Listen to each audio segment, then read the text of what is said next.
The anime opens with the king of Hortensia coming face to face with an angry knight. The knight then transforms into a wolf which kills the king on the spot. Meanwhile, the kingdom of Camellia begins attacking the knights of Hortensia. The wolf continues fighting another knight while war breaks out across the kingdom. A Templar of the kingdom of Hortensia named Fernando cannot understand what is happening between these brother kingdoms. But the knights of Camellia attack him and he has no choice but to defend himself, finishing them off at that moment. A magical cat named Ku arrives and tells him someone is in danger, so they head toward the location. Elsewhere, a knight named Morris equally cannot understand what is happening with Camellia. The knight Adelheid mentions that perhaps the negotiations with Duke Rugiz did not end well. Just then Fernando and Ku arrive and inform them that the king and his children are in danger. But they are interrupted when a Cerberus class monster is summoned at the location, along with other demons and monsters that appeared at that instant. They immediately split up to help all the people at the location. Fernando reaches where the king was and realizes there are many people wounded, including His Majesty, and one of the dying knights tells him to save Princess Mariel and get out of there. However, as they were about to take the girl away, we see Morris takes a hit from the wolf in his eye. Just as they were about to kill the princess, Fernando manages to block the attack but receives a bite, so Fernando furiously goes to finish off the monster. In a scene change, we see a boy watching from the window as someone approaches his house. We also come to know the boy as Alfred, the protagonist of our story. He immediately goes downstairs with Noria, the household maid, to inform them his father has arrived, but they are surprised to find it is actually Morris. Here we discover Morris is Alfred's uncle, as he mentions his father could not come at that moment and hands him his father's sword, sadly informing him his father has died. We see the protagonist begins crying inconsolably, knowing he will never speak with his father again.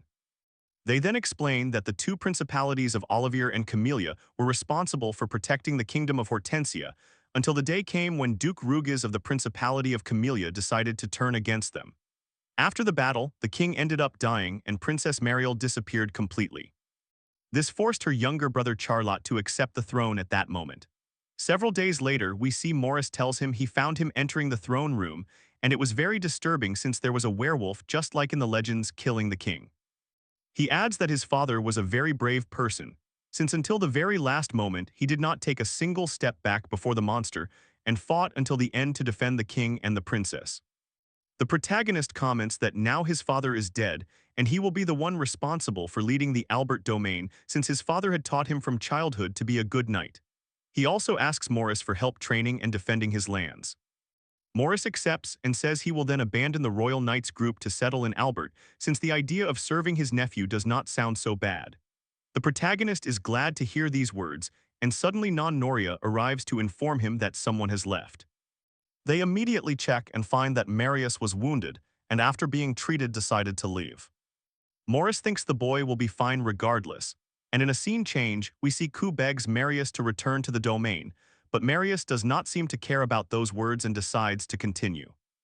On the other side, the protagonist starts looking for the boy since after the battle he had lost his family. The protagonist knew where he might be found, so he headed to a hill where he found him. Alfred tells him he knows he lost his family and points out that the gravestone in front of him belongs to his mother and sister, and his father will equally be buried after the war. So he deeply understands the pain he is feeling at that moment. The protagonist's final words are that his father always sought to protect all the people of Hortensia. These words make Marius cry since he never thought everything would end this way. The protagonist offers some encouraging words and asks what he wants to do with his life. The boy picks up the protagonist's sword and says from now on he will grow stronger to be able to protect those he cares about. 4 years later, the protagonist's domain group travels through the forest as a small group of Camellia forces heads toward them. At that moment, we see Marius is beside the protagonist, having practically become his right hand, and mentions he will apply everything Morris taught him, though Morris points out that despite their strength the enemy is quite strong and they must be careful since it is their first real fight. They then arrive at a field where they find a complete massacre since apparently all the fallen knights were the main force in the combat. The Camellia Knights immediately begin attacking them and the protagonist split off to help several survivors. Several Camellians then arrive to fight against him. He manages to finish off several and Marius ends up cornered against one of them. But the protagonist was quite skillful and managed to take out the one he was fighting and help his friend. They then realize their allies were retreating when both of them were killed by the Camellia troop commander named Roy. The protagonist reaches him and tells him it is not right to kill them like this since they did not even want to fight. And Roy very coldly tells him this is war and anything goes. Because Roy said something hurtful, the protagonist launches himself to fight, but Roy manages to knock him down. The protagonist equally throws himself at the boy, and Roy tells him he is a rookie with no combat experience.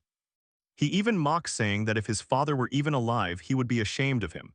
At that moment, we see the protagonist is at the edge of a cliff, and just as Roy was about to strike him, Marius manages to stop him.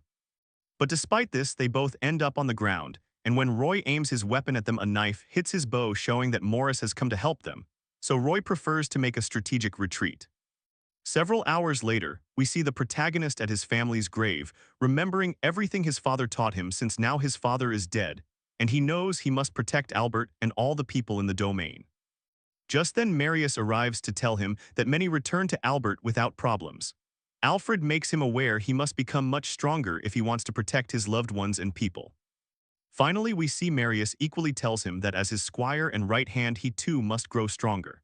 And right at that precise instant Non-Noria and Morris arrive to clearly accompany them both. In a scene change, we see a memory of Morris in which after the war he speaks with the princess who was hiding under his protection.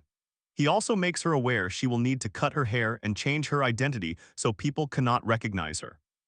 Upon leaving the room, Morris knows the girl has been having a very hard time, having watched her father die before her eyes.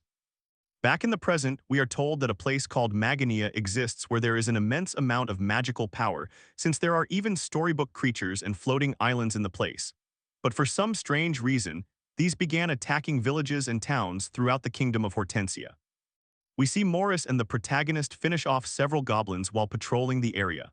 Morris asks the protagonist if he has seen Marius, but he answers he is getting much stronger, and we see the girl is carrying some things beside Ku and Non-Noria.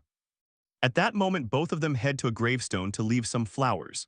Non-Noria says that whenever she comes to run an errand, she passes by the protagonist's family grave and says a prayer. We are then shown that when her family died, Fernando had hired her as a maid, but they started to treat her like family because of how well they treated her. She also mentions the protagonist's younger sister since they were friends, but the girl was a little ill. However, that illness was not responsible for ending her life, since one day the carriage she was traveling in ended up going off a cliff. So back in the present, the girl tells Marius this is why she will always give the protagonist the best treatment. After arriving at one of the villages of Magania, some boys receive them and begin talking about one of the local legends, since apparently there is a cave that contains a spring with a monster in it. One of the children mentions the monster can take on any form such as a giant wolf. This makes Marius recall how the wolf killed the king. And right then, we discover that Marius is actually Princess Mariel, since Morris had brought the girl to the protagonist's house under a different identity. This is why Marius all this time has had a rather feminine appearance, and no one except Morris knows the girl's secret. So we will keep calling her Marius until her secret comes to light. The boys then chat about how the monster is just a legend. At that instant, Morris and the protagonist appear and Marius scolds him for having tricked her since he told her the mission Non-Noria had been assigned was only to carry his things. On the other side, the boys keep talking about the monster and Marius seems very worried about it. After a while over tea, the protagonist thinks he should go investigate the cave since the incident with Rugas, many monsters that were only legends are appearing throughout the kingdom. After a while, all three head to the cave and Marius seems completely nervous. She even bumps into the protagonist and Alfred notices she is very, very nervous. But Marius only tells him she is afraid of wolves. Finally, the girl tells him she heard her father was killed by a werewolf, so she asks if he hates them. But just as the protagonist was about to answer, Morris tells them to stop wasting time and keeps walking since they had the cave right in front of them. In a parallel scene, we see a woman arrives to Non-Noria and tells her one of the boys who had spoken with the protagonist disappeared since the girl present had told her the boy wanted to go to the cave to prove the legend monsters were real. This makes Non-Noria go completely frantic, and after packing her things she set off at full speed. This is because the cave is very much like a labyrinth, and back with Alfred, the group is finishing off several monsters, so after defeating several of them he thinks he should go back home. On the other side, Non-Noria arrives at the location and realizes she has gotten lost in the labyrinth, and upon seeing some skeletons she panics. They also hear someone crying and see it is the boy who had gone in alone. The boy is glad and while crying mentions he thought he would die there. However, Non-Noria tells him they are also lost and will need to find a way out together. But at that instant, some goblins appear and start chasing her. The girl manages to hide and throws meat at them to distract them, but when they were about to run she trips and gets surrounded by many of the monsters. Just as they were about to kill everyone, the protagonist appears and finishes them off. Non-Noria, with tears in her eyes, hugs the protagonist and tells him she never lost faith in him. Alfred tells her one of the bows had fallen and Marius managed to find it, so he knew they were nearby. The girl thanks them again, and they are immediately interrupted when they see a blue light beginning to glow in the cave. After heading to the location, the protagonist thinks this area must be the spring of the Trump Cavern. At that moment, Marius arrives and sees that behind the protagonist the gigantic wolf appeared. The girl is left in complete shock as she begins recalling everything it did and how it killed her loved ones. The protagonist, filled with rage, knows that monster killed his father, but Morris tells him it is only a copy. And on the other side, Marius is so frightened she ends up falling into the spring water. At that moment, she begins recalling how Morris saved her after watching as they killed her father and also Alfred's father. It was right then that Morris told her the monster comes from a tradition of Maganian legends. They had arrived with another man who was helping them escape, who told him to be careful about the person the king had kept close since ever since that man arrived the king had changed tremendously, so he thought the man might be dangerous. So the man told Morris and the girl to stay behind to protect her brother and the new king of Hortensia. Several days later was when Morris decided to bring the girl to deliver the bad news to the protagonist. Back in the present, the girl was unconscious, and at that moment she woke up. The boys mentioned to her that the wolf was only a minor boss of the cave. Non-Noria tells them she had read a book where the monster of this cave took the form of whatever people hated most. And this is why the monster took the form of the same wolf, since the protagonist hates it with a passion and wants to avenge his father, not to mention the girl has trauma connected to the creature. After a while they return to Magania, and the boy they rescued is very happy with his family. Also, the protagonist tells Non-Noria she should not have gone to that place since he does not want to lose her the way he lost his father, and adds that she and Ku are family to him. This makes the girl very emotional and she cries while hugging him. On the other side, Marius remembers she must maintain her false identity above all else. In a scene change, we see several knights stop a man called Deflot. The men mention he appears to be a bounty hunter who has been accused of robbery among other things. Deflot tells them this is completely false, and we see he creates a distraction and hides up in a tree. He is also surprised to see there is a 5 gold coin bounty on him. On the other side, they begin explaining to us that after the coronation by the Pope named Alexis, the Church of Hortensia has assumed control of the land. Back with the protagonist, we see they arrive at the capital and recall that Marius had initially not wanted them to go, since the protagonist and Morris received a letter asking them to come from the captain of the ecclesiastical order. But the protagonist told her not to worry since before being lord of the domain he was a royal knight. Back in the present, we see them both arrive at a room when a man called Jorg arrives. Morris is direct and asks what he wants with them. The man tells them that approximately 2 years ago there was a very strange plague, since for some reason an illness turned people's skin extremely hard as if they were statues. So they had to put people in quarantine, and now the village where it all happened is practically deserted. He wants them both to unofficially investigate the village of Petel. The man adds that some cases have appeared where the monsters look very much like humans, so the few sightings they have confirmed seem to be the undead or something like that. This leaves the protagonist very thoughtful, and he asks why he does not send his own men. But Morris, seeing the man does not want to answer, tells him they will take care of it then. Several hours later, we see the group heading to the location and Marius explains what happened in the village of Petel, which was all a myth. Since they had heard that many years ago a witch cast a curse on the village, because she wanted everyone to leave and threatened to petrify the entire kingdom. She finally says the church had promised to protect the kingdom, but in exchange only put up walls around the village, so it was not much help, and to this day they are still looking for the witch. This makes the protagonist calm her down and tell her she should not speak that way of the church or they could arrest her. After walking a little they arrive at the village, and Marius has some flowers Non-Noria gave her since the girl told her that if she recites certain words the monsters might come to rest, and they can finish them off. But upon entering the location, they are surprised to find a man fighting against several undead. The girl at that moment recites some words with the flower she had in her hands, and this causes the undead to move toward her. But the protagonist with several moves manages to finish off all the zombies. We also see that the man in the village was Deflot. He tells them he knows nothing about what happened and that since he arrived all the undead have been attacking. Marius accidentally says she has come on behalf of the Orthodox Church. This angers the man who launches himself at her, but Morris immediately blocks the attack and tells him he will not allow him to harm anyone.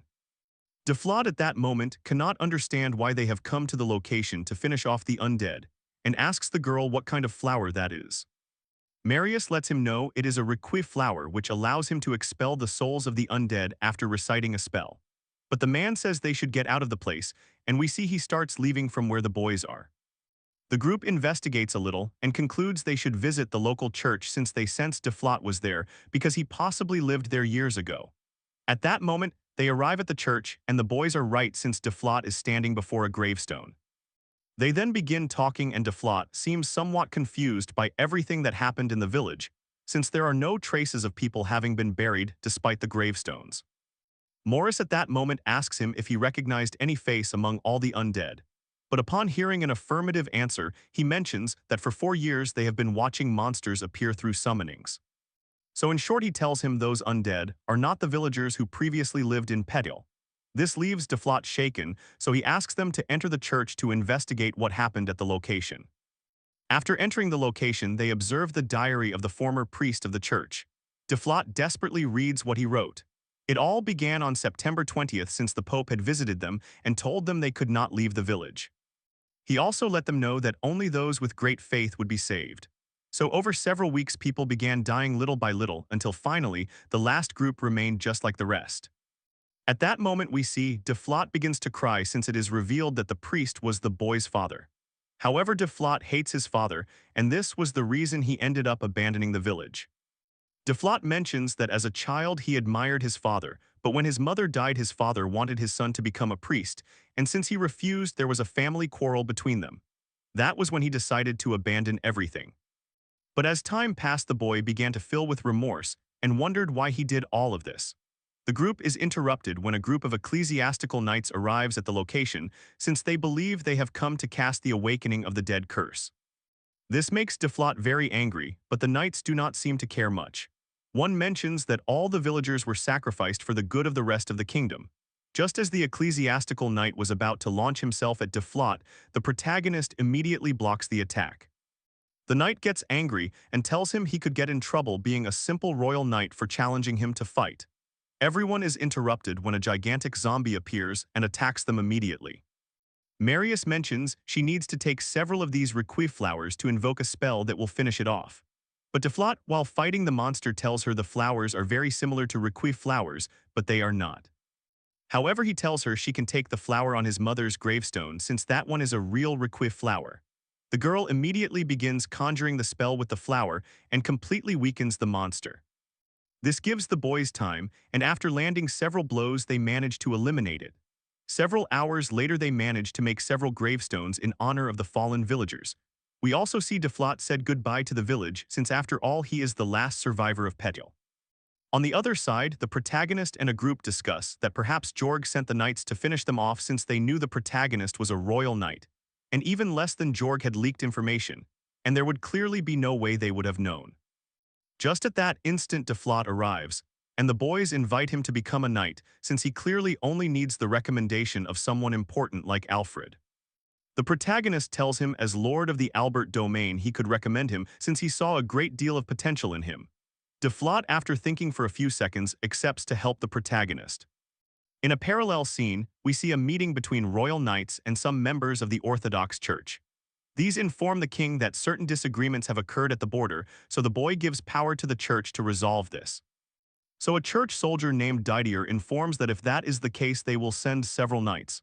And back with the protagonist. We see them discuss whether Jorg was actually the one who leaked the information. After a brief chat, we see them set out toward the royal capital.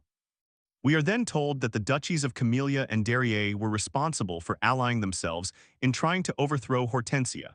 So they are currently the greatest threats the empire of Hortensia could face. And back with the protagonist while they are chatting, Deflot suddenly says there is something ahead of them. We see there are several merchants who had been attacked since their cargo was still at the location. The protagonist thinks it must have been the work of some monsters. One of the carriages arrives, and inside are two twins, and the protagonist adds they must be from the Empire of Darrier, so he thinks of taking them to the next village. But Morris has a bad feeling upon seeing that one of the men is wounded. After a long while they arrive at the village of Barilla and realize it is a completely abandoned village, and he thinks it is because there are not many visitors due to the number of monsters that have appeared. At that moment Deflot spots a townswoman and acts like a complete Romeo to get information about the local mayor. But the protagonist, annoyed by this, pushes him aside and asks the girl where the man is. However, she answers that after taking the town's food and taxes, he abandoned them and left for the capital. Finally, we see they took the old mayor's mansion to build a church in it. Marius thinks it is a waste of time, but Morris thinks all people need faith and hope. After a long while, the group arrives at an inn, and by nightfall we see they carried out various activities, and the twins for some reason become very attached to the protagonist. The protagonist tells Marius it is because he used to take care of his younger sister when she was a little girl, so that is why they are so attached to him. The next day, after several hours in the carriage, they finally arrive at the royal capital. At that moment, they are received by the commander of Squadron 4, who we come to know as Bertrand. The protagonist shows Bertrand the twins, and he believes that being from Darrier could be a problem since the kingdom of Hortensia and that duchy are clearly in conflict. So the protagonist asks him to take the boys to the orphanage, while he and Morris speak with Jorg to give him a report. However, we see that while Bertrand and the others walk toward the orphanage, the twins end up escaping. On the other side, the protagonist arrives to speak with Jorg. After explaining what happened, Jorg swears on his soul he sent no one to attack them and begins explaining that the Church of Hortensia, after all, is not a monolithic organization. So he thinks that since they went to the church and were attacked, they know something could be done at that location involving the church, and they do not want it known. Just at that moment they hear an explosion and a knight arrives to inform them a monster is attacking the cathedral, and it clearly seems to be more than one.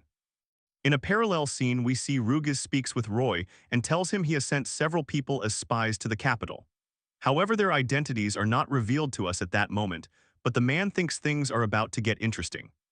In a scene change, we see there are many specters around the church. Right at that moment, several church knights begin being eliminated by the twins themselves, since apparently the boys were the people Rugiz had sent. He also mentions they have come to take something and obtain the relic, which is not revealed to us at that moment, but it leaves the man in shock. The protagonist's group arrives outside the church and manages to eliminate several specter demons. But because they keep coming out, Bertrand launches a powerful attack which finishes all of them at the same time, so they can now enter to rescue the Pope. They enter just as the twins were about to attack Alexis, and the boys begin explaining that Rugiz sent them, and the protagonist is completely powerless knowing he killed several knights. The boys immediately launch an attack against the group, but then Alexis uses divine magic and manages to neutralize the dark magic of both of them. The boys had also come to try to capture the twins, and just when they thought it was the end for them, a giant dragon bursts into the church, and everyone is alarmed knowing that the most powerful monster from all the legends of Magania is here. The boys think it was sent as reinforcement to help them escape, and suddenly Didier arrives to protect the Pope, and with his axe he deals tremendous damage with several slashes. Everyone is amazed by the great power and skill the knight possesses. And Didier thinks that despite being a legend, it has a physical body he can destroy without problems. Just upon seeing the monster was overcome by the man's great power, the boys take advantage and run and climb onto the dragon. So they say goodbye to everyone, telling them they will meet again very soon. The protagonist looks into the dragon's eyes and notices something very strange, since right at that moment, he thinks it might be someone he knows, clearly referring to whoever killed his father. They then see Alexis is fine, and Didier apologizes for not having killed the dragon since he did not think it would escape like that. They also inform the Pope that King Charlotte is safe, so they have fulfilled their mission of defending the Pope and the King. At that moment, a memory is revealed of when Jorg told a very important detail to the protagonist and Morris. He had mentioned he knew there is someone inside the church who has been reading all his moves. He may also want to involve the ecclesiastical order, and he adds that if there are two people who can do this, it is Alexis and Didier. In a scene change, we see the twins arrive at the castle of Camellia, and the dragon transforms into a very beautiful girl we come to know as Therja. Both twins thank her for saving them and apologize for not completing the mission. However, upon learning that the Pope does indeed have the relic they have been searching for all this time, Derja finally adds they must inform Rugas of all this as soon as possible, since it could serve them in forming a very professional war strategy. We are then shown a memory of what happened 6 years before in Camellia since they were being attacked by the Duchy of Derriere. Seeing they were being cornered, Fernando and a man called Leon arrived in time as reinforcements. We are then told that Leon was the person who had died defending the king of Hortensia. On the other side, Adelheid was his adopted daughter and the heir to the Olivier domain. However, through Alexis's interventions, they influenced the king and ended up stripping her of her domain title. Back in the present, we see Didier speaks with Alexis about what happened with the dragon. Alexis tells him that since a war is approaching, they will need to regroup with the Olivier domain once more. The next day we see the protagonist's group is in the Olivier domain. Ku is delighted to see there is a lot of food and Marius lets them know this land is known for being connected to the sea. Morris reminds the boys they have come on a mission from Jorg, since it is not revealed that the man had mentioned there are two great factions in the Orthodox Church. One is the people who follow the traditional laws of the Church of Hortensia. On the other side is the extremist faction like Didier, who does not mind punishing the people with the excuse of doing it to strengthen the kingdom. We also discover that Alexis now has part of the control of the kingdom. Through manipulation of the king, he has managed to promote Didier, so the knights who attacked the boys in the church were possibly on Didier's orders. Back in the present, Morris tells them that since Olivier is a domain with a great deal of power, Alexis possibly also wanted it on his side. Because the protagonist mentions how strong and beautiful Adelheid is, Deflot acts like a complete womanizer, since every time he sees a pretty girl or hears about one, he thinks he wants to pursue her. After a while they arrive with Adelheid, and the protagonist is happy to see her since it had been a long time. But they are interrupted when Deflot introduces himself to her and immediately tries to court her. And because the boy gets very intense, Morris ends up calming him down at that moment. Shortly after, the girl accepts the request for help from Jorg, but tells the group they must wait a little longer for her full confirmation since throughout these days they have been having trouble with spies, and because she has reinforced security she cannot fully trust anyone. Shortly after, the boys withdraw except for the protagonist, and Marius gets completely jealous since the protagonist stayed behind alone to chat with Adelheid. But Morris tells her it is because both of them lost their fathers in Rugas's attack. The protagonist believes Leon was a very good leader, and the girl tells him she always wanted to surpass her father since from childhood they would train together, and she would not give up despite losing. But all of this served as motivation for her to defend the Olivier domain currently. In a parallel scene, we see ecclesiastical knights take away a woman in front of Deflot, along with other girls and children. Deflot gets nervous, but Morris tells him it might be a witch house as a pretext, since they actually want to draw in Adelheid. The girl arrives at the location, and we see Didier appeared and makes it known he knows she is looking for Princess Mariel to form a rebellion, so he wants to accuse her of false charges to capture her. At that moment, the knights try to take away the women they consider witches, but Deflot does not allow it since he will clearly not let anyone touch any lady. Because the protagonist was about to draw his sword at that moment, Didier lets him know that would put his domain in a great deal of trouble, so Adelheid has no choice but to surrender in exchange for not harming her people. But suddenly we see Camellia launches an attack on the Olivier domain, so we could say all of this was planned. At that moment, the girl asks Didier to arrest her after defending the domain, but the man agrees and even tells her he will lend her the ecclesiastical knights. Didier also wonders what Rugas's motive is for attacking the Olivier domain. Combat then begins, and we see there is a massacre. They also comment that the Camellia fighting style is to press as hard as possible, and they deduce the leader must be at the front. And he was right since Roy appeared and tried to land a hidden arrow on her. The man mentions it is ironic they are now against each other after both being Templar companions for a long time. At that moment, we are shown the moment when the king and Leon were killed, since apparently the girl and Roy had argued at that time about the betrayal of her father and the king. So she had tried to attack, but Roy did not want to kill her at that moment. Back in the present, Adelheid mentions the time has come to avenge her father since she is after Rugas. The man lets her know that if she wants to kill Rugas, then he will have to kill her at that moment. So combat begins at that instant, and the girl tells Roy he seems like a loyal dog to Rugas since he is willing to do everything he asks. But suddenly, the protagonist and Marius appear to help her. Adelheid says she will handle everything, but the protagonist makes her aware that if she falls in combat it will be the end of Olivier, so the girl ends up accepting the help. But unexpectedly, we see Therja from the sky orders everyone to retreat immediately. Even Roy runs off like a complete coward. The girl tells him if he had kept pressing he could have conquered Olivier, but strangely Roy tells her he stopped attacking to protect her. And at this point we truly do not understand if the boy is really as bad as he is made out to be. After a while we see the ecclesiastical knights ask Adelheid to come with them as promised. Just as they were taking her away, the protagonist recalls Roy's words, which were that he made his retreat to protect her. So the protagonist tells her that seeing how good she is at leading Olivier, how does she plan to counter when they attack again and she is not there, since many of Olivier's knights are loyal to her and will not have the same motivation without their commander. Didier thinks about it for a few instants and tells him there is some logic to it, so he says he will temporarily free the girl, but she will remain a suspect of treason toward the kingdom. And after saying these words they withdraw and free the girl. The group is pleased at that moment and thinks they have bought themselves a little more time. Several hours later, we see Marius looks for the protagonist and hides upon seeing he is alone with Adelheid. The girl at that instant thanks the protagonist for everything and tells him if someday he needs help he can count on the Olivier domain.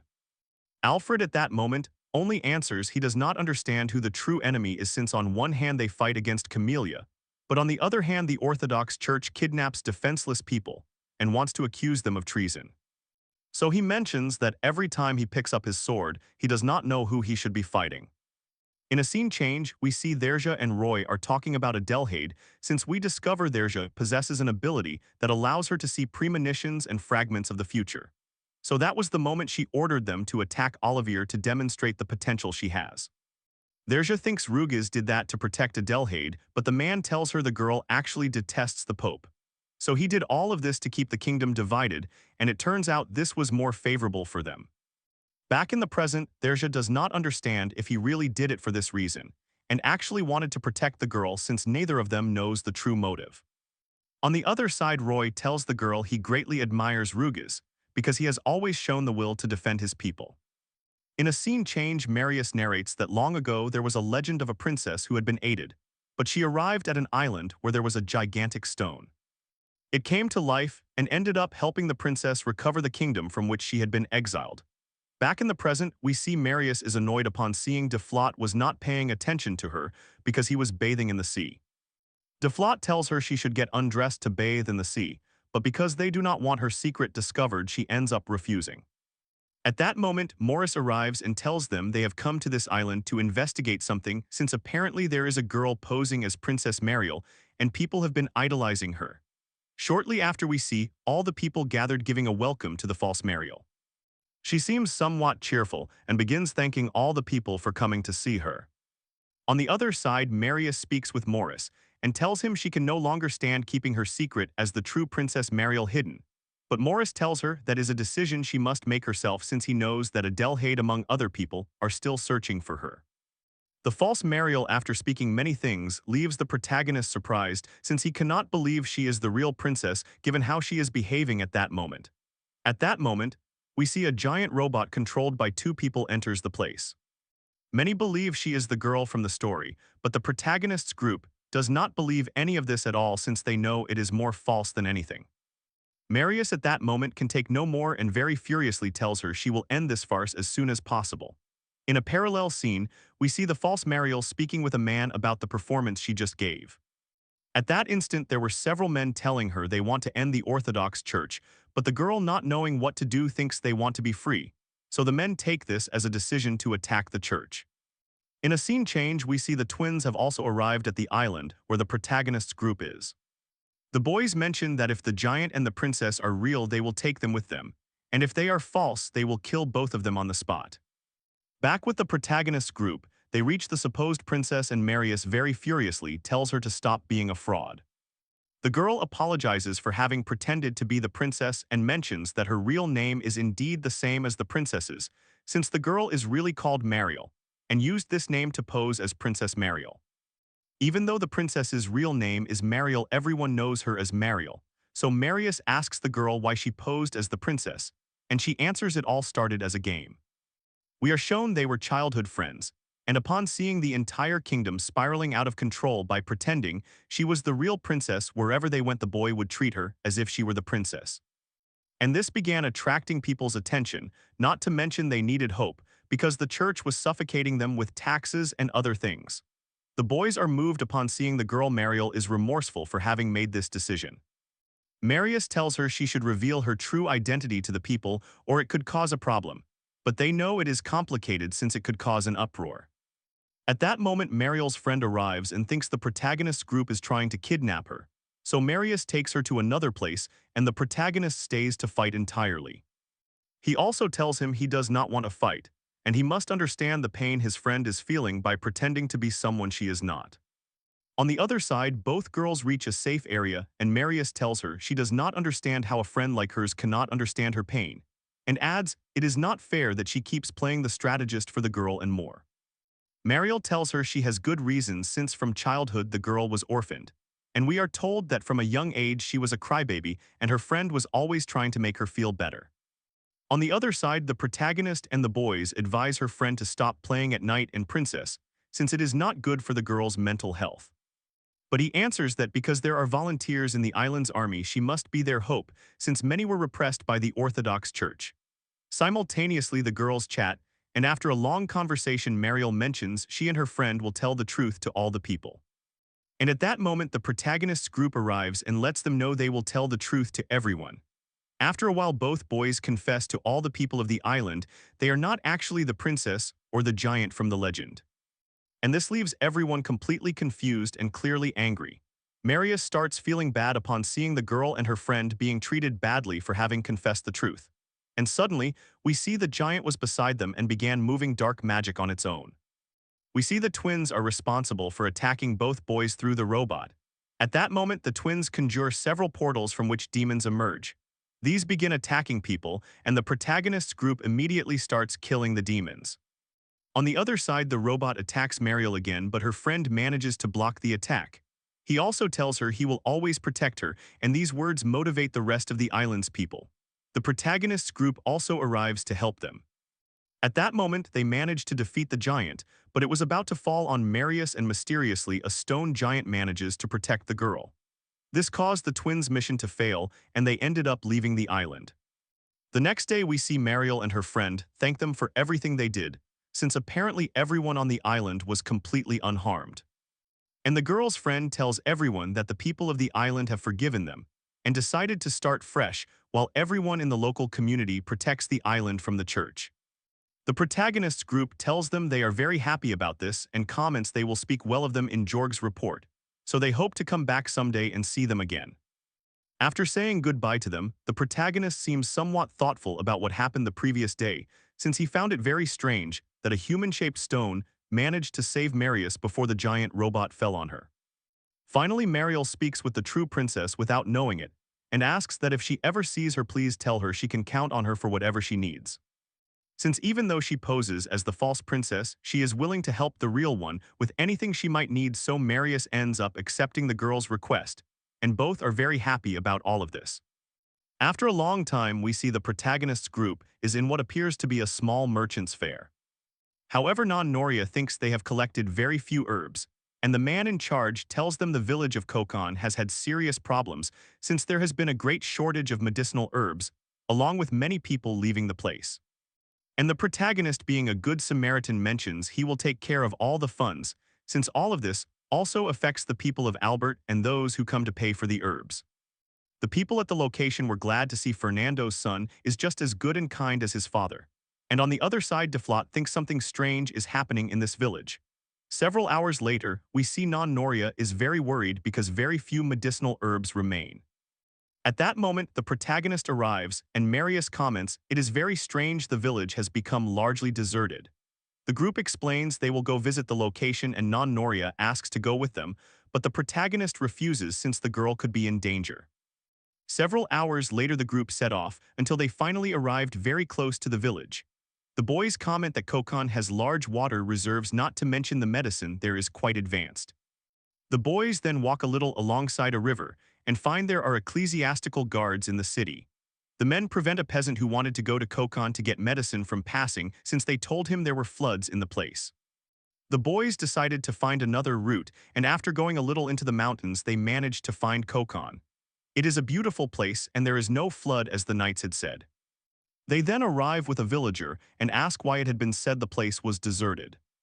The villager is disappointed by the lies they have been spreading and begins explaining that approximately 2 years ago ecclesiastical knights appeared at the location to give them a warning, and gave the order that the church would now have control of the village and its entrances. At that moment a man arrives who we come to know as Adele, the former priest of the church. The man confesses he no longer serves the church because they had sent him to peddle, but he could not stand watching people die. So he abandoned everything and decided to hide from the church. He finally tells them he will tell them everything about the church and what it plans at Kokan, and asks them to follow him to another location. On the way, Deflot asks if he perhaps met the priest of the Pedil church.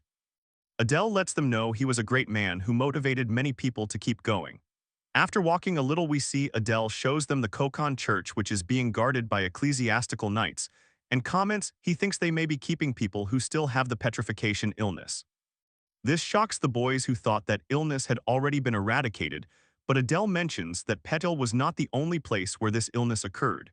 So he confesses that he once managed to see how they carried out a bandaged man similar to how they were in Petil. And he adds he thinks they may be experimenting on the sick people at the location, so he asks for help to free the patients from that place. The boys agree, but the protagonist is not very happy about this since he tells them they should first inform Jorg about all of this. Marius mentions that the longer they wait the more people could die, but the protagonist reminds her the church has a great deal of power. Finally, Marius takes the protagonist by the hand and they head to the location. The group enters through some underground pipes and Marius slips at one point. Alfred takes the opportunity to tell Marius he really is afraid of the church, since if they discover he is against them, they could strip him of his domain and take control of it. But all the people living there would start being punished by the church. The girl agrees with him at that moment and thinks they should do something. They then reach a section where knights extract water for daily use. However, some monsters begin coming out at that instant. After defeating them, Adele mentions they had never appeared there before, which is extremely strange. After going deeper into the place, they find many people with the petrification illness. The boys are stunned, and Marius mentions a basement like this should not be a place for sick people. Deflot says he cannot see anyone from the village of Petil. And right at that moment, someone starts heading toward the location, so they begin to leave, and just as Deflot was going out, a burly man broke the door and hit the boy. Alongside him appeared a doctor known as Graf, who is the hospital doctor. He orders the man to attack Deflot, and the boy manages to counter with his spear. However, the man seems to feel no pain, so Deflot asks Graf what on earth he has done to the people there. The doctor answers that experimenting on people who feel no pain is much better, so in short, he has created medications to make people feel no type of pain and test them on them. Graf also confesses he has done all of this on orders from Alexis. Deflot creates a distraction and tells the boys to leave immediately since he knows they cannot let the protagonist or his domain be seen, or it could be in trouble. However, at that moment, the man hits Deflot and Marius comes out to help him since they will clearly not abandon one of their companions. At that moment, the boys receive an impact, and the protagonist, feeling very determined, tells Ku to leave with Adele since they must inform Jorg, and he plans to stay to defeat the men. So Alfred goes at that moment, and after carrying out a combined attack with the boys, they manage to finish off the man.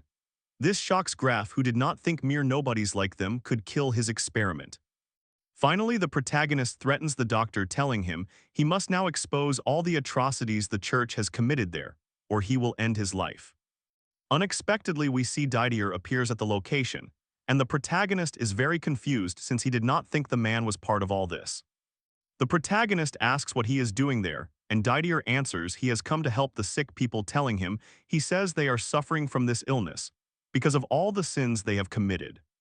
Deflot and Marius do not believe any of his words at all since his acts demonstrate he does not care about the sick people whatsoever, so Didier confesses the idea was also part of the Pope's plan.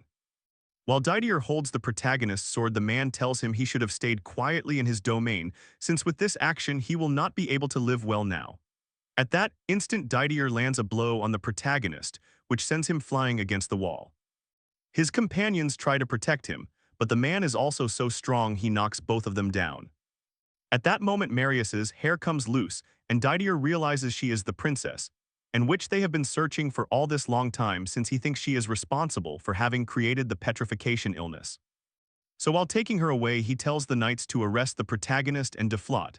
Several hours later, we see the protagonist and Deflot imprisoned. At that moment, the protagonist is amazed to see a man called Lucan arrives at the location, since he appears to be the commander of Squadron 5 of the Royal Knight Order. Or at least that was when they belonged to the Royal Knights, since he has now been promoted as the head of the prison tower. Lucan also lets the protagonist know the witch will be executed very soon, clearly referring to Mariel. And from now that everything has come to light, we will call her by her real name.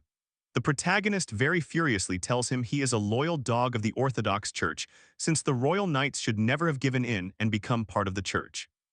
We are then shown a memory of the princess from when she arrived to where the protagonist was, since she saw he made the people of Albert very happy, and now she thinks she has only brought misfortune to him. Also, the girl's mind begins to torment her when she imagines she has abandoned her brother, since after all he is in the castle, and the girl has not gone to see him even once. Finally, we see her ask for help, since at any moment the wolf could return and kill him just like their father and Fernando. Right at that moment, we see the girl woke up because they threw water on her. The men were heading to torture her, but Didier immediately arrives and tells them that from now on he will take charge of the girl. Just when the knights withdrew, he kneeled before her and called her Princess Mariel. On the other side, the protagonist and his companion were being transferred when they managed to knock down the guards and free themselves. Back with Mariel, we see Didier releases the girl and apologizes for the treatment she was receiving. The man tells her all of this was on the Pope's orders, since having rebelled against the church they want her dead. Didier also adds he will kill her, but wants to tell her the truth before all of this happens. At that moment, Didier places his hand before the girl, and we see that after conjuring magic, he manages to show her the old memories of Mariel's mother since she had died, and Mariel felt very sad. And as the days passed, the king and the Pope began a summoning ceremony to revive the woman, since Mariel was spying on them and Didier asked her to leave instead.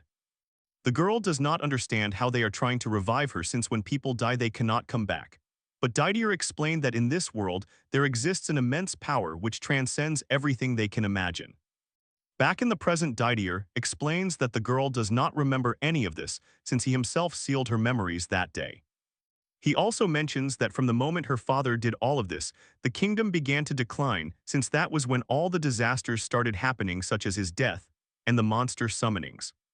The girl begins to cry since she cannot believe her father is the cause of all the kingdom's misfortunes.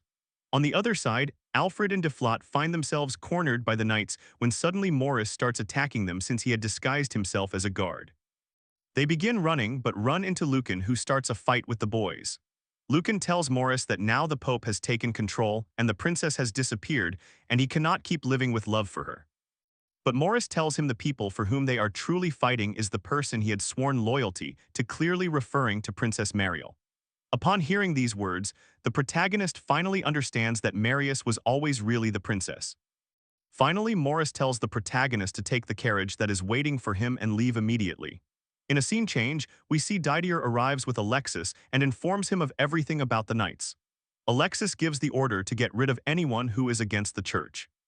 Didier accepts his request and uses his teleportation ability to leave the location. Alexis, despite having divine magic, thinks the power Didier possesses is extremely great. Back with Mariel, we see the church knights lead the girl out to hang her. Mariel, while walking, begins to feel miserable from Didier's words, since she thinks many people have died because of her, and she believes she is responsible for all the misfortunes that have occurred in the kingdom, so she thinks perhaps her death might be for the best. Just as the girl was being hanged, the protagonist was coming at full speed, finishing off each of the knights protecting the location. And upon seeing the girl hanging, he threw a sword at one of the knights and destroyed the rope which was about to strangle her. The girl, with tears in her eyes, asked what on earth he was doing there, and the protagonist tells her friends never abandon each other. So Alfred, along with Deflot, began finishing off many of the knights. But as expected, Didier appeared, and the protagonist threw himself to fight. After exchanging several blows, Alfred receives an impact, and Mariel does not want anyone else to get hurt because of her. The protagonist at that moment begins to be surrounded, and Didier tells him he thought he was a smarter boy since he would not have wasted all this time coming to this place, where he is clearly going to die for a squire like the girl. Alfred, very angry, tells him he plans to do everything possible to save his companion. The protagonist throws himself at the man again, but Didier knocks him down with a single movement.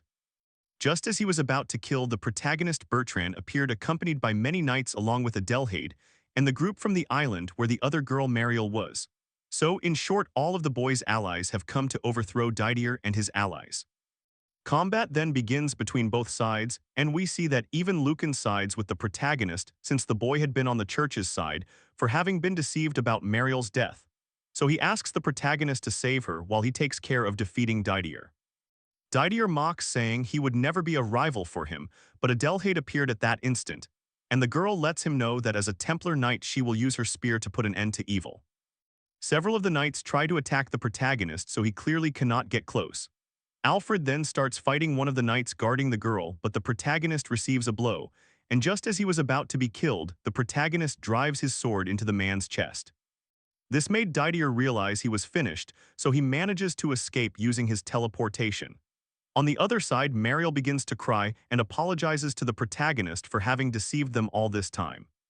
She also tells him she knows all the misfortunes of the kingdom are her fault, so he should not have come to rescue her, since she feels she is not really worth it. But the protagonist comforts her with encouraging words, and tells her it does not matter who she really is since they have always been friends, and asks her to come back to his domain. A few days later, we see the protagonist return to his domain and was at his family's grave. At that moment, Mariel arrived and confessed the truth of who she is, telling him she is the princess who disappeared from the kingdom of Hortensia and apologizes for having dragged all of this to his domain. Just as the girl was about to leave, the protagonist took her by the hands and tells her his father always taught him to protect what he loves, so he swears his loyalty at that moment and tells her he will protect her with his own life. Leaving the girl very surprised by the protagonist's words. In a scene change, we see Rugas is informed that the royal knights and ecclesiastical knights have clashed. The man Imagines Princess Mariel has appeared since there is no way Adelheid would have moved all her troops for a simple witch, so he mentions that the kingdom of Hortensia is at a critical point and there will possibly be a war. On the other side, Adelheid spreads the word and tells them to spread news that those who want to be on the princess's side should join the battalion since Olivier has now become the main base protecting the princess. However, Adelheid mentions that to win the approaching war they will need to visit a girl, whose identity is not revealed to us at that moment. In a parallel scene, we see Deflat arrives with Non-Noria, and she seems very worried since the boys keep going out and always get into trouble and danger. Even now she says they will set off again, and she is afraid something will happen to them. Not to mention both of them were surprised because now they have discovered Marius is actually the princess. Back with the protagonist, he tells the girl she must stay in Albert until Adelheid arrives for her. The girl does not seem very happy since she feels uncomfortable with the protagonist calling her princess, so she stands up in an adorably annoyed way and tells him she prefers he keep calling her Marius. But the protagonist refuses since he does not want to be disrespectful to royalty.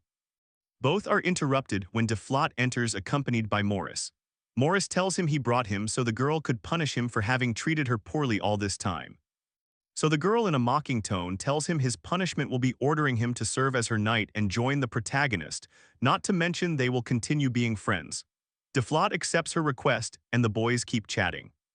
However, at that moment, a very sad Non-Noria appeared and told them she now plans to accompany them wherever they go since she always ends up staying at the house waiting for them to return.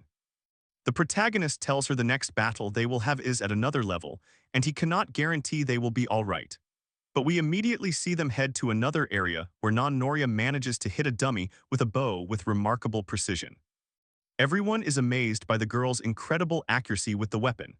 Non-Noria lets them know she has been training with Morris all this time, so she adds once again she can be at their side without any problem. Morris tells her perhaps she can do it, and the protagonist ends up accepting the girl in combat.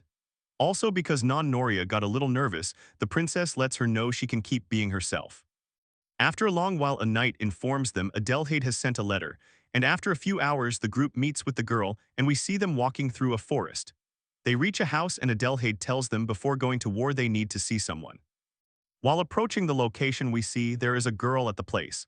and she apologizes in advance for what she is about to do since, as Mariel approaches, she uses an ability that makes her faint instantly. The protagonist stands on guard, but Adelheid tells him she does not want to harm the princess. We also come to know her as La Croix, who is a real witch. We then see them lay the princess on a bed while La Croix conjures a spell over her. Morris tells her he thought the creation of their supposed witch was just a myth by the church, but La Croix lets him know that witches are actually sentinels of Magania, since they possess all the knowledge of the legends of the Maganian betrayal that people have spoken about for decades. While the group keeps chatting, we see the princess is dreaming and remembering things from when she was a child. At that moment, we see the leaders of the different domains told the girl as a child that someday their children might protect her. All of this without knowing those words would come true a few years later. The girl also has other childhood memories, and we see La Croix through her spell can equally see all her dreams and realizes the relic Alexis has is very powerful since she mentions it in part controls Magania, and she does not know when it first arrived in this world. La Croix explains that if a person can come to control the power of the relic, they could fulfill practically any wish they desire. La Croix tells the boy that this is clearly the reason Alexis is hunting down all the witches, since he knows the relic he possesses holds tremendous power and knowledge of Magania. And for this reason, he can summon many monsters as they caused in the tragedy the day the king died. On the other side, the princess in a dream observes the relic, and thinks that if she were to gain control of it, she could wish the disaster never happened. However, the protagonist appeared in a dream and became her guide since he let her know she has the capacity to make people happy, so she does not need any of these powers of Magania to be a good leader. And right then the girl recovers her hope in herself by being with the people she loves, so she takes her sword and in her mind manages to shatter the relic, and thinks she does not need that power to have a good future. At that moment the girl wakes up, and the protagonist gets nervous seeing he realized he was holding her hand. On the other side, La Croix apologizes to the girl for having put her to sleep with her spell. Mariel tells her she has no problem with this and asks where the real relic is. La Croix lets her know the Pope has it, and they must somehow get it since a man with that power is extremely dangerous.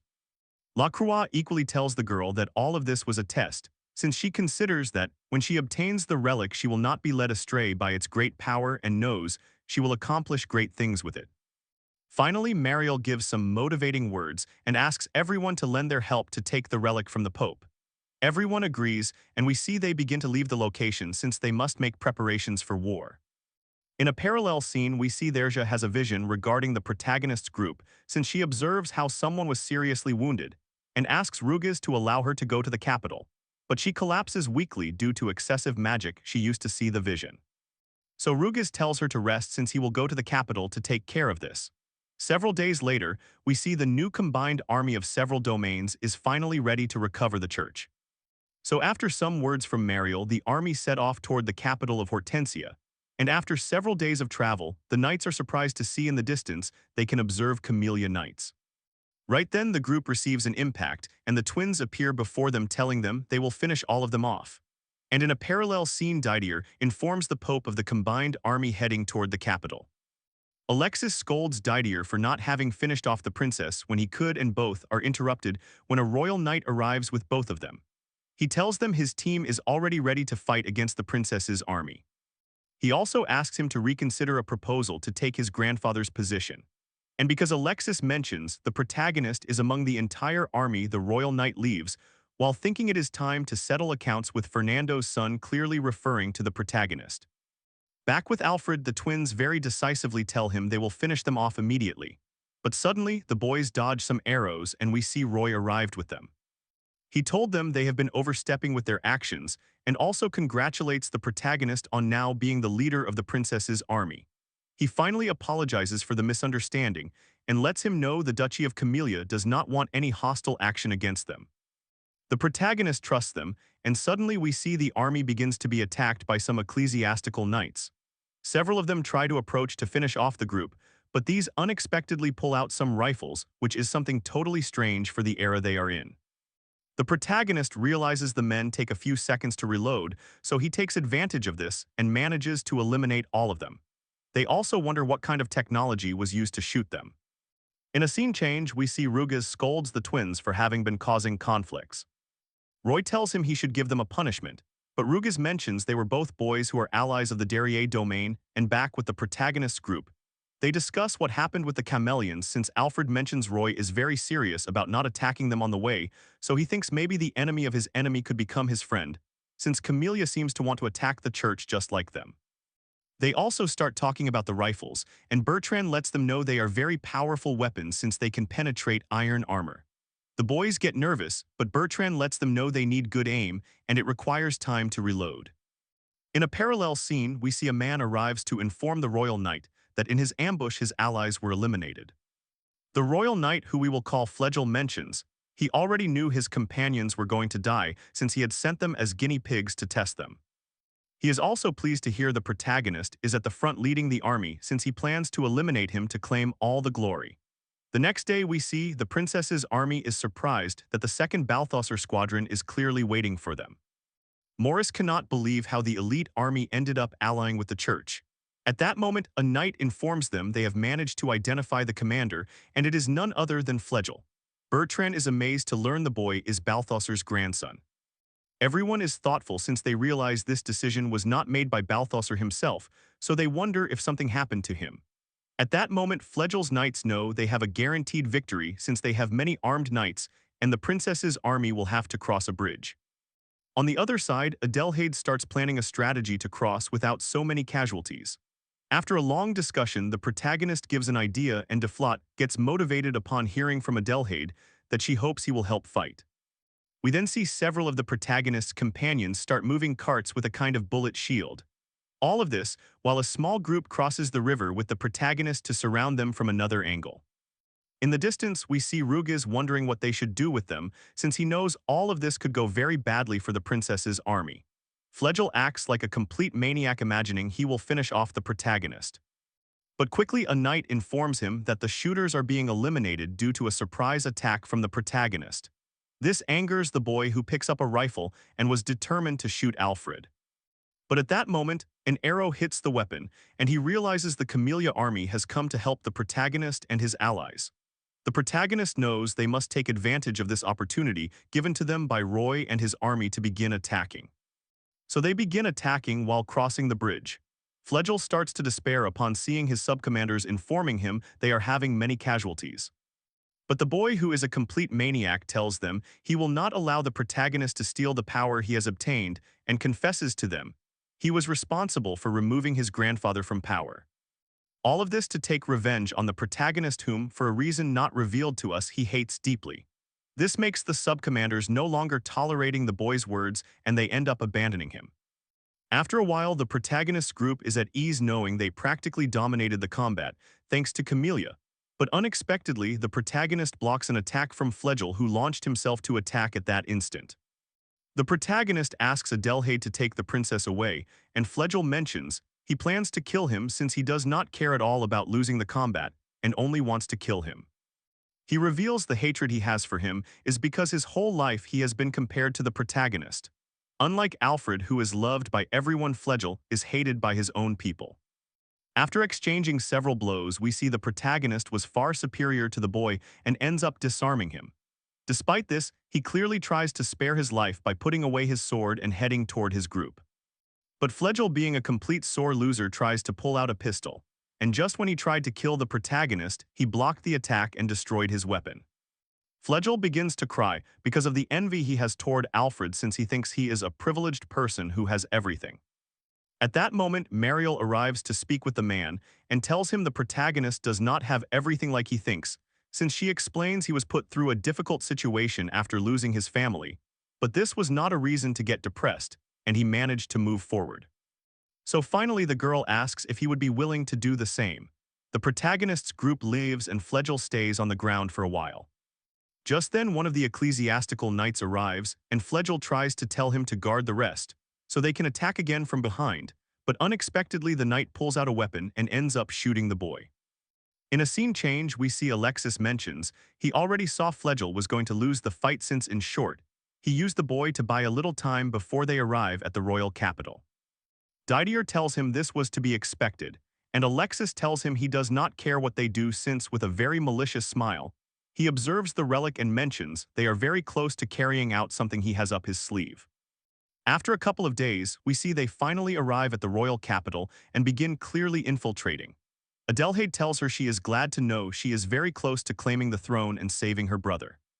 Also, the girl thinks she must put an end to Alexis and secure the relic so it does not fall into the wrong hands again. On the other side, Jorg realizes the protagonist has returned to the capital, so he thinks he can now die in peace. Back with the protagonist, we see them continuing to fight when suddenly a man called Balthasar appears. The princess and the rest of the knights reach him and are glad he is still alive since they had thought his grandson had killed him. The man starts laughing and tells them even if they attack him treacherously, they would never take him down so easily. Balthasar at that moment kneels before the girl and asks forgiveness for not having stopped Alexis in time, not to mention all the disaster Flegel caused. Mariel lets him know everything is fine and thinks she must put an end to all the bad things her father did, so she asks him to fight together. On the other side, the protagonist thinks the royal and ecclesiastical knights are being led by a good strategic leader, and is shocked to see the person leading them is none other than Jorg. Morris tells him no one knows him better than he does, so he will clearly take care of him. In a parallel scene, Alexis tells Didier his forces appear quite weak, so he asks Didier to go fight, and after using his teleportation ability, he leaves. On the other side, the princess's army begins pushing deeper and deeper into the city. Mariel asks Adelheid to take her with her since she has a bad feeling. On the other side, Morris arrives with Jorg and asks him to tell him why he was so loyal to Alexis, but Jorg very arrogantly answers he will have to take the information by force. Back with the protagonist, the girls arrive on horseback at the location, but unexpectedly Didier appears and attacks the protagonist. He manages to block the attack, but Didier began attacking relentlessly. Alfred receives a hit and Adelheid arrives to help him and tells him today is the day they will finish him off. Suddenly, Mariel asks him as a favor to lower his weapon, but the man lets her know he will do nothing of the sort since he follows the ideals of the Orthodox Church. In a parallel scene, Alexis mentions he has been conjuring a spell over all the people so they will fill with hatred, and after fighting will become the source of the man's power. The man with a very malicious smile has several magic-absorbing crystals before him and mentions that very soon the power of the relic will be his. Back with the protagonist, the boys took a beating, but Alfred does not give up, so he throws himself to fight against Didier. And after exchanging several blows, Didier was about to land a hit, but Mariel appeared and managed to block the attack. The man also managed to neutralize her, and when he was going to drive his sword into her, the protagonist stepped between them both. This caused the girl, seeing the protagonist was about to receive a slash, to draw out some divine powers at that moment, creating a distraction, and causing the protagonist to drive his sword into Didier's chest. The badly wounded man mentioned the legend that the princess was a bearer was very true, so the man escapes using his portal. Adelheid thinks the man was so badly wounded there is no possibility of him surviving, and on the other side the protagonist asks her what she did. But the girl does not even know what just happened. On the other side, Morris and his group managed to defeat Jorg's squadron, and he had no choice but to start explaining why he was loyal to the Pope. Jorg mentions that long ago they were companions when they were clerics and shared ideas, but the man suddenly began changing his ideals and killed everyone who thought differently from him. And the reason he has been following his orders is from fear of knowing he can clearly torture him. On the other side, Alexis manages to fully charge his power and absorbs the relic's power, so he now possesses complete divinity. Right at that moment, a memory is revealed of when Alexis was a child, since his mother, before dying, confessed she had been involved with the king and he is actually his prince. So from then on, the boy developed hatred toward royalty. Back in the present, we see the man heads toward Charlotte while thinking that now he will bring true peace to the kingdom, since he knows he practically has control of the kingdom through Mariel's brother.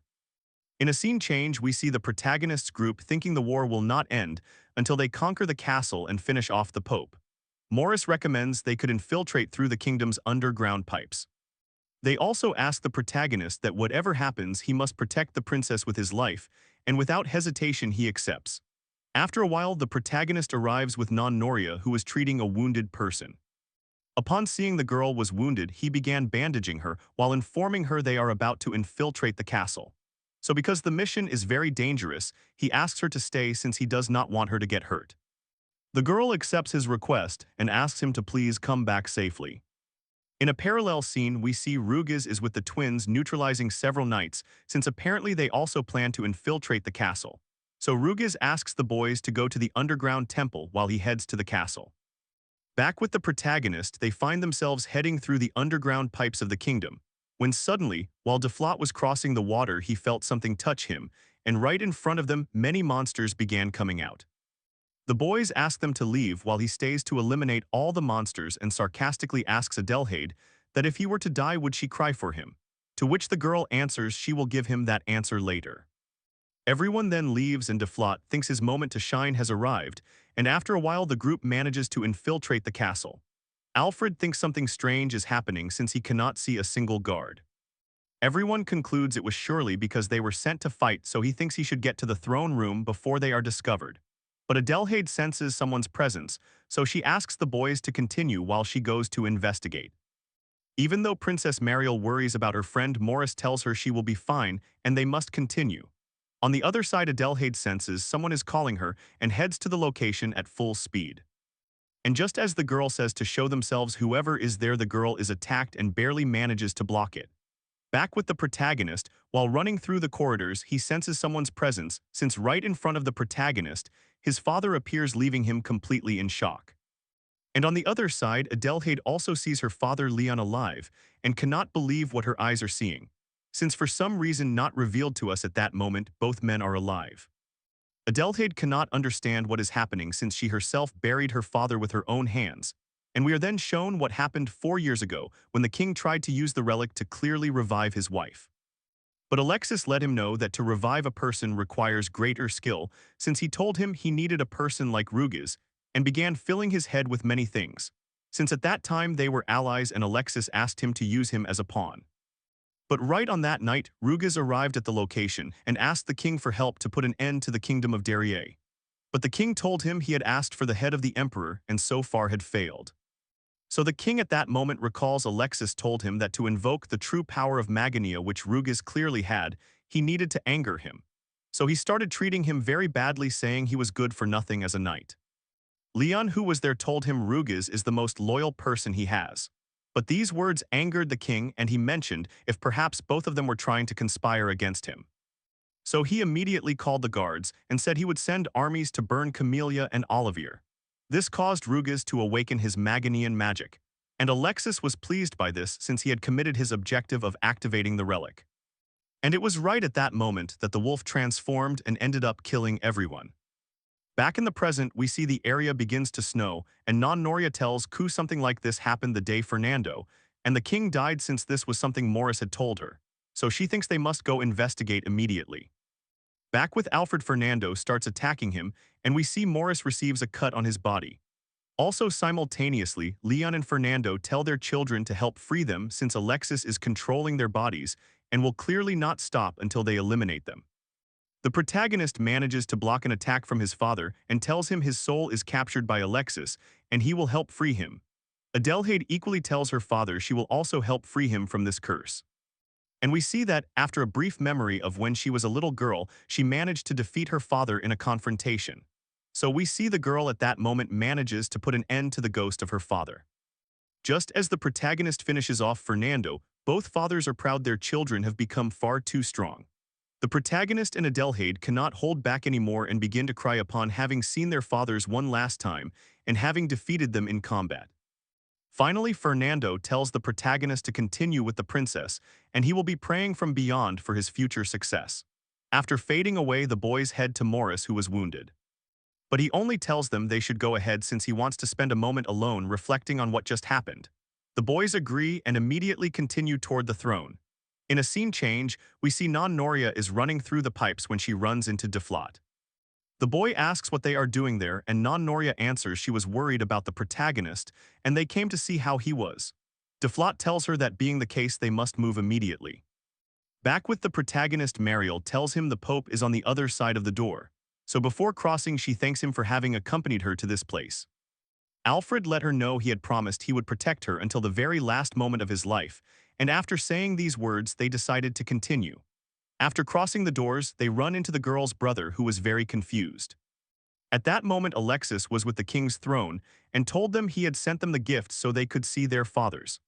Alfred let him know that thanks to him and his Maganian power, he completely understood his father's wishes, so he has now come to defeat him. The man mentions his objective is to maintain peace in the kingdom, but Mariel, very angry, tells him he should not have summoned the dead then. Alexis answers it is necessary to unify the nations, and we see he immediately summons many demons at that moment. Mariel asks her brother to hide while the boys fight against the demons. Alexis also lets her know he now plans to govern the nation because he is fed up with the family being so detestable and the fact that he is from Hortensia. Finally, the man confesses they are half-siblings and he plans to eliminate her and Charlotte to put an end to all of this. This leaves the girl in shock and the Pope begins summoning some demonic eyes in his hands. These come out and grow much larger to finally become 3 demonic maidens who possess divine powers at the level of a demon king. The protagonist manages to exchange several blows and realizes these possess regenerative powers, but right then the princess manages to activate her divine magic and with a single slash manages to finish off one of them. She also manages to protect the protagonist with her divine ability from the attack of another one. Not to mention the protagonist recalls it is the same ability that was used to defend him. At the same time, we can observe Mariel manage to transfer part of her magic to Alfred's sword since he managed to finish off one of them with a single slash. Right then, the last demon began charging a spell beneath them which they were absorbing. And when they thought everything was over for them, a sword managed to hit the woman in the stomach since Rugiz appeared at that moment. The demon let him know he is also a bearer of Maganian abilities just like Mariel, and thanks him because when he transformed into a wolf, he helped activate the relic. Alfred at that moment realized Rugiz had not actually carried out any rebellion as they had been led to believe, but Rugiz tells him they will need to talk about this another time, since the demon they have in front of them is Alexis himself, since, when he summoned the other 2 they had merged into one of them. Finally, we see the boys dodge an attack from Alexis, and after carrying out a combined attack they manage to defeat him. Rugiz lets them know he is a great swordsman just like his father, and they change the subject when they refer to the relic, since Mariel confesses the object has the power to create conflict between nations. So the girl thinks she must destroy the relic and asks him to help rebuild peace in the kingdom. Unexpectedly, we see Alexis is still alive and mocks the overly sentimental speech he was giving. So we see a crystal he had on his forehead shoots up into the sky and instantly changes the entire atmosphere. Rugiz threatens him and asks where the relic is, and the man mentions Didier took it since from the beginning it was his. We also see the sky begins to turn a strange color, and an aura begins to emerge from Rugiz causing him to transform at that moment into the werewolf from before. Rugiz at that moment tries to attack the princess, but the protagonist manages to block the attack. Also, the protagonist goes toward the monster and manages to land a cut on its chest. However, Rugiz equally responds and creates a wound with his claws on the protagonist's chest. This causes Rugiz to run out of the castle, and Mariel stays crying upon seeing the protagonist is gravely wounded. The protagonist tells her as he had promised he was there until the very last moments defending her. But the girl crying tells him she does not want him to die and knows her friend will need to be by his side for a long time. Finally, the protagonist tells her they should return to Albert, but then Alfred fades at that moment. Some days later, we see the princess gives a speech to all the people of the kingdom and tells them they will gradually rebuild everything the Pope caused. We can also see the protagonist manage to survive since he was right behind the girl. And in a scene change, Lacroix speaks with Adelheid and tells her the princess has committed a very great sin since we are shown, and explained that the girl unleashed a divine power which she should never have obtained. This was because the protagonist falling and her desperation caused her power to activate, making Alfred revive at that moment, but in part his soul had been corrupted. And that is how this anime ends. Comment below if you think Mariel will manage to restore peace to the kingdom of Hortensia, and help the channel grow by dropping a like and subscribing. It means a lot.